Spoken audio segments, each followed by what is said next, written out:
Capítulo 3 del Evangelio de Juan. Juan, capítulo 3, versículo 34.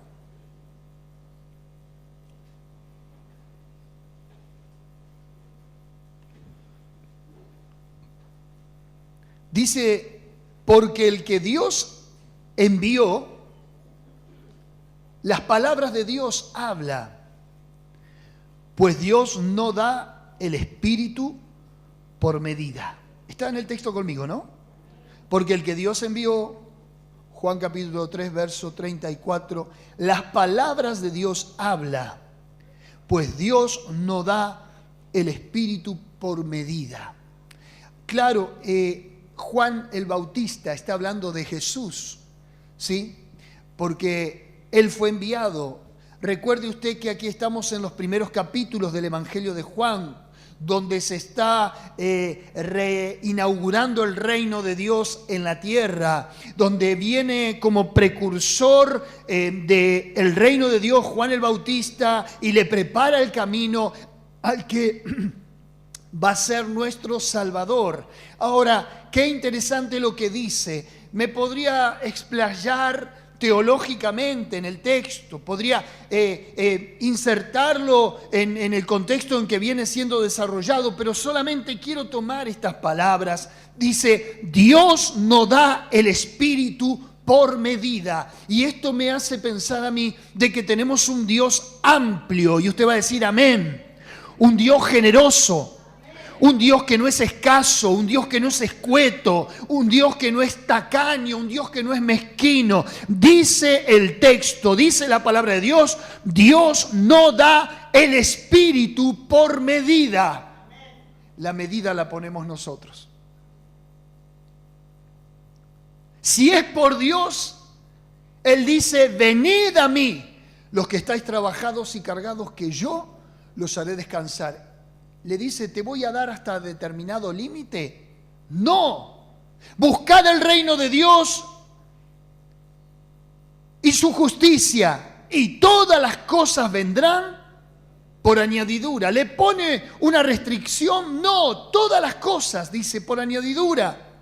Y así sucesivamente. Cada vez que uno lee la Biblia, uno puede ver la amplitud de Dios. Lo amplio, lo generoso, lo bondadoso que es Dios. Él, voy a utilizar este término que no es bíblico, pero Él derrocha bendiciones sobre sus hijos y sobre su pueblo. Lo dice el texto. Dios no da el Espíritu por medida. La medida se la pongo yo. El límite lo pongo yo. Yo le digo a Dios, y no es que estoy atentando contra la soberanía de Dios. La soberanía es, Dios hace como Él quiere, y es cierto. Pero hasta un determinado punto Dios también se va a sentir restringido hasta donde lo dejes avanzar. Y cuando hablo en que a la medida o al límite lo pones Dios, es cuando haces ese mal uso de tu facultad, ese mal uso del libre albedrío en decir, hoy quiero o no quiero, hoy voy o no voy, hoy hago o no hago. Eso lo pone uno, eso lo restringe uno. Dios no fuerza a nadie, Dios no manipula a nadie, Dios no utiliza ese término legal coerción, Dios no fuerza a nadie. ¿Me está entendiendo? Tocarte al lado y decirle, despertate en esta mañana, que Dios tiene para darte su Espíritu sin medida. Ahora, Dios no da el Espíritu por medida. Y esto solamente podría llegar a interpretarse en las cosas que tienen que ver con esto, con su presencia, con la oración, con la vida espiritual que habita internamente en nosotros. Pero quiero decirle que las cosas físicas primero proceden de lo espiritual. Levanta tu manito conmigo y decí, las cosas físicas primero existen en el mundo espiritual. Dios llama las cosas que no son, que no existen, para que sean. Antes de que las cosas fueran creadas, los cielos, la tierra y todos los diseños de las cosas que fueron creadas, ¿dónde estaban? antes que se materialicen, antes de que tomen el rigor físico, antes de que venga lo tangible, ¿dónde estaba? En la mente de Dios. ¿Me está siguiendo? ¿Dónde estábamos nosotros antes de entrar a la existencia de la vida? En la mente de Dios. Por lo tanto, ¿qué éramos? Espíritu de Dios. Porque estábamos en la mente de Dios. ¿Me está entendiendo? Estábamos en el propósito, estábamos en el proyecto, estábamos en el diseño. Pero luego Dios, en el cumplimiento de los tiempos, trae lo que no es existente a lo que es existencia. Trae lo que es espíritu para materializarlo. Y cuando Dios dice que Él no da el espíritu por medida, es que todo lo que habita en Dios, Él lo suelta, Él lo materializa. Si me tengo que remitir a la creación en general, dice el libro de Hebreos que las cosas que han sido hechas fueron hechas por la palabra de Dios. Hebreos capítulo 11. Por tanto, todo lo que vemos ha venido a ser desde aquel momento en que dice, y dijo Dios. Y ese y dijo Dios es la palabra que tiene poder creativo. Y dijo Dios, sean los cielos. Y los cielos se hicieron. Sea la tierra y todo lo que es verde. Y se hizo todo. Porque la palabra de Dios conlleva vida en sí misma. Y la palabra es espíritu. Por eso estoy diciendo que Dios no da el espíritu por medida. Y cuando hablo del espíritu me refiero también a todo lo que el espíritu genera para la vida. Quiero ir rápidamente a algunos textos. En el mismo Evangelio de Juan, respetando el contexto de lo que viene hablando, en el capítulo 1, verso 16, dice, porque de su plenitud tomamos todos, y gracia sobre gracia. El pleroma de Dios. Plenitud es la palabra griega pleroma. Significa llenar algo hasta arriba y que rebalse. Repítalo conmigo. Llenar algo hasta arriba y que rebalse. Esa es la plenitud de Dios. ¿Y qué dice el Evangelio de Juan? Porque de su plenitud tomamos todos. ¿Quién tomó de la plenitud de Dios? ¿Quién? Carlitos. ¿Algunos nomás? Todos tomamos de la plenitud de Dios. ¿Y sabe quién es la plenitud de Dios? Cristo Jesús. Usted no agarró un pedacito de Cristo. Usted no agarró la parte que más le conviene. Usted agarró todo el combo completo. ¿Me está entendiendo? La plenitud de Dios es Cristo Jesús en nosotros. Y Él no nos da el Espíritu por medida. Quiere decir que no nos dio a Cristo fragmentado, a Cristo fraccionado, a Cristo en pequeñas raciones. Nos dio la plenitud de Cristo. Amén y amén y amén. Capítulo 2, verso 7. Dice, Jesús les dijo, llenad estas tinajas de agua. Y la llenaron hasta arriba. Porque cada vez que Jesús va a hacer un milagro, va a notarlo en los textos que le voy a decir. Jesús no hace las cosas ahí. No anda con el chiquitaje. Ay, me gustó esa palabra. Decía de al lado, ¿andas en el chiquitaje? Ahora otra palabrita que la voy a incorporar en la nueva versión, Reina Valera. Vos estás en el menudeo. Decile. ¿Sabés que nosotros nos acostumbramos a esto? Al chiquitaje, al menudeo, a lo poquito. Pero ¿qué dice? Que Jesús cada vez que va a hacer un milagro, siempre lo hace pleno, siempre lo completa, siempre rompe los moldes, siempre supera las expectativas. ¿Cuántos quieren que Dios le rompa el molde? Que se desborde todo. Que rompa las expectativas. El otro día mi esposa dice, voy a cocinar a la casa de Lucas una torta porque el horno de Valeria anda. Y llevó la torta y la puso. Y viene Lucas y le dice, mamá, al rato, hay un pequeño problema. ¿Cuál? La torta se desbordó toda en el horno. ¿Sabe cómo quedó ese horno?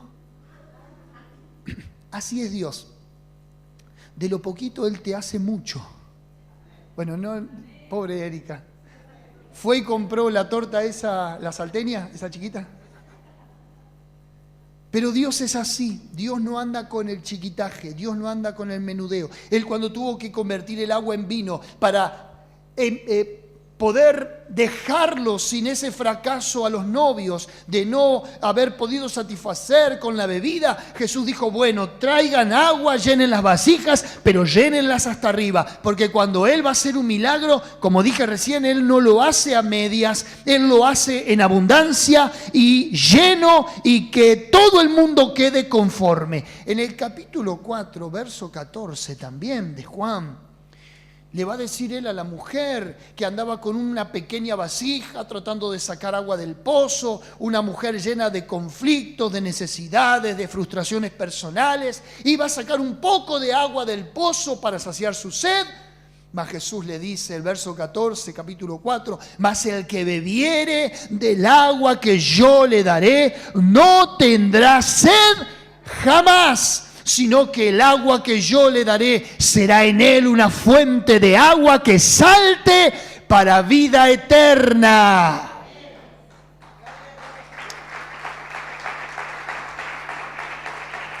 Capítulo 6. Juan 1 dijo, de su plenitud tomamos todo. Pleroma es lo que se llena hasta arriba y se rebalsa. En el capítulo 2 dice que dijo, llenad estas vasijas hasta arriba, y Él hizo el agua en vino. Ahora a la mujer le dice, ya no vas a tener que venir con un tachito a sacar agua del pozo, bebé de mí que yo te voy a saciar para toda la vida. En el capítulo 6, verso 13 también de Juan, dice, recogieron pues y llenaron 12 cestas de pedazos que de los 5 panes de cebada sobraron a los que habían comido. Como si fuera poco, que comieron 5.000 personas, les sobra 12 cestas llenas y sobraron. Es increíble que Él con lo poco hace mucho. Levante su mano conmigo y diga, con lo poco Él hace mucho. Con lo poco Él rompe los moldes. Con lo poco Él sale de los límites. Con lo poco Él supera tus expectativas. Capítulo 10, verso 10. Este texto lo conoce de memoria. Juan capítulo 10, verso 10 dice, el ladrón no viene sino para hurtar y matar y destruir. Yo he venido para que tengan vida y para que la tengan, se lo dejo a usted, y para que la tengan, y para que la tengan, y para que la tengan en abundancia. Capítulo 21 de Juan, verso 4, 21 de Juan, verso 4. Fíjese que todo lo que Él hace, lo hace a pleno. No anda, voy a decirlo de nuevo, con el menudeo, con el chiquitaje, con la mezquindad. No. Capítulo 21, verso 4. Cuando ya iba amaneciendo, se presentó Jesús en la playa. Mas los discípulos no sabían que era Jesús. Y les dijo, hijitos, ¿tenéis algo de comer? Y le respondieron, no. Él les dijo, echad la red a la derecha de la barca y hallaréis. Entonces la echaron y ya no la podían sacar por la gran cantidad de peces.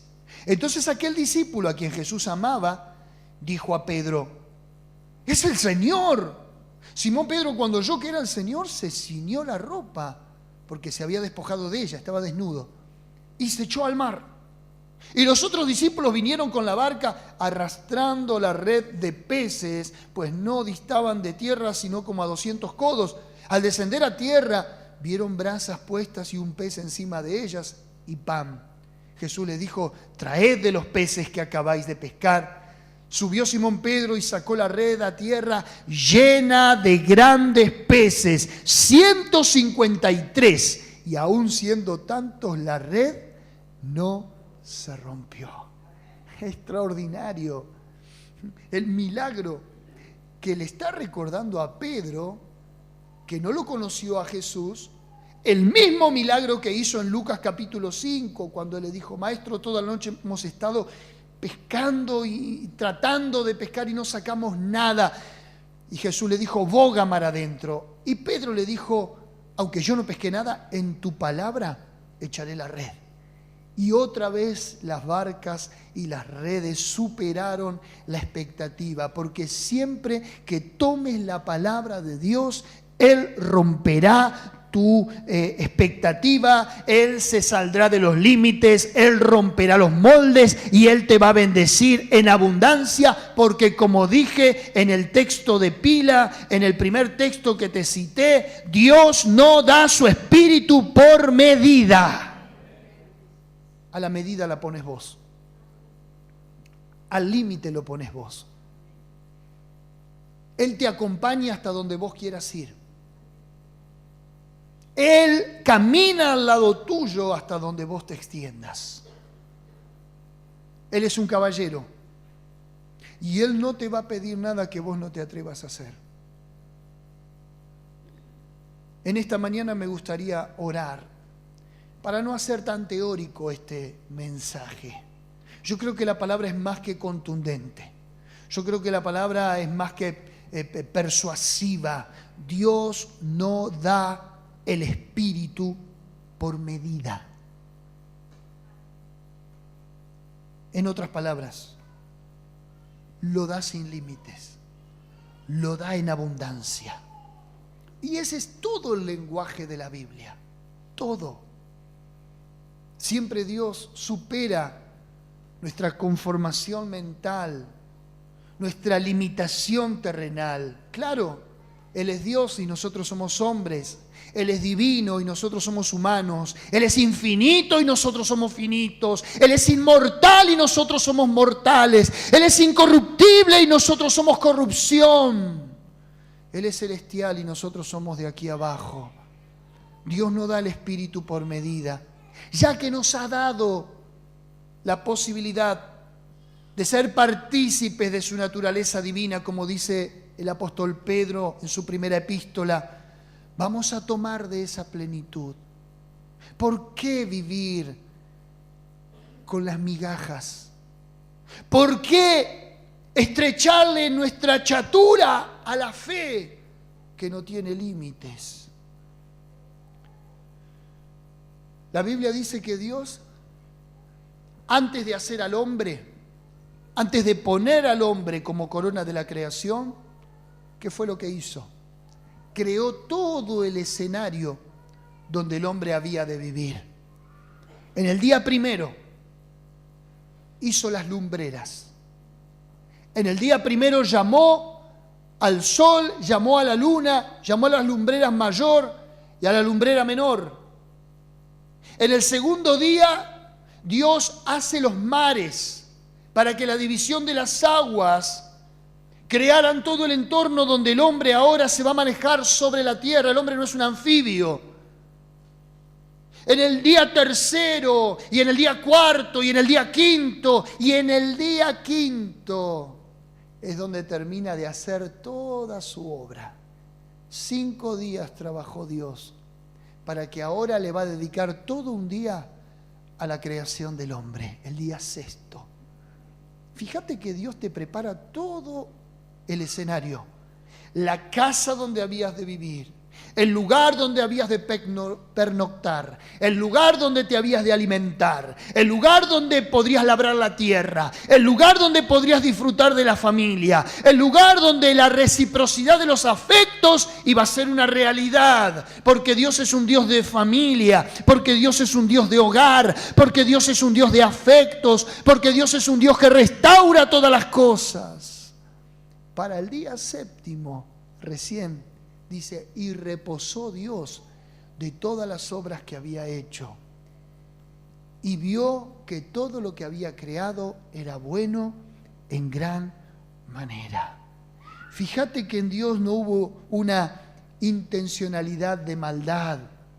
En Dios no estuvo ese sentimiento arbitrario de que el hombre sufriera, de que al hombre le fuera mal. No, no es la intencionalidad de Dios. Jeremías capítulo 29 va a decir cuál es el carácter de Dios en función del hombre. Porque los pensamientos que tengo acerca de vosotros son pensamientos de bien y no de mal, para que alcancéis el fin que esperás.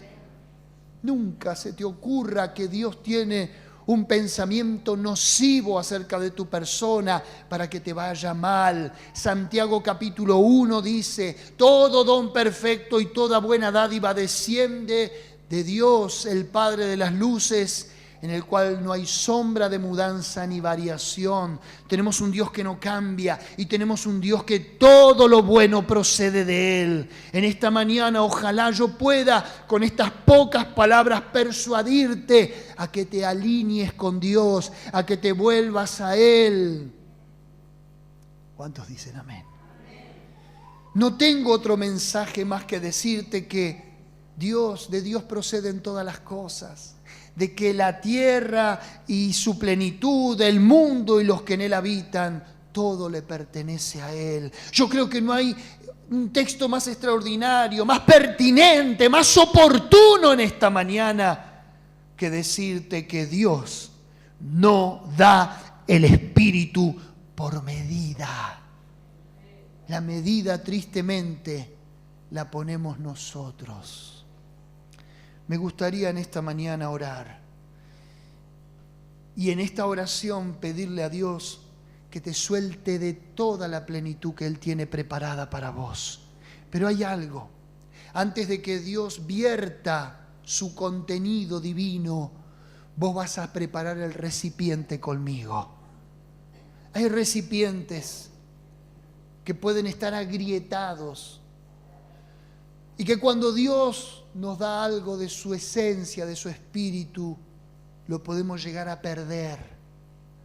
Dios puede darnos bendiciones, escucha bien lo que te digo, pero si nosotros no ponemos nuestra cuota de responsabilidad, de gratitud, de coherencia, todo lo que Dios nos da, bajo esas grietas se va a perder.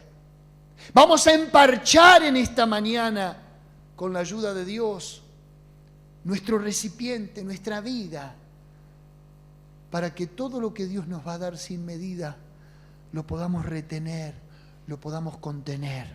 ¿Hay alguien ahí? Quiero que identifiques en tu vida personal, que te hagas una autocrítica, que te hagas un replanteo o, como dicen los agrimensores, un revalúo en tu vida.